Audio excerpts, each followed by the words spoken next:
Ayolimizda eroziya bor. Tekshirishlardan keyin kuydiramiz. Sababi ayolimizda qanday jarayon borligini bilishimiz kerak.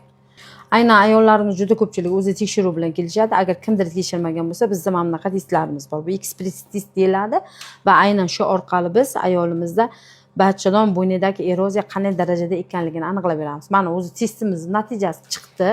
Bu yerda mana 5 xil holat bor. Bu yerda ayolimizda aynan ikkinchi turi chiqdi mana. Yallig'lanish bor. Agar qanaqadir nima deydi, onkologik kasalliklar bo'ladigan bo'lsa, mana bunday qilib qorayib ketish kerak bo'ladi mana. Ikkinchisi.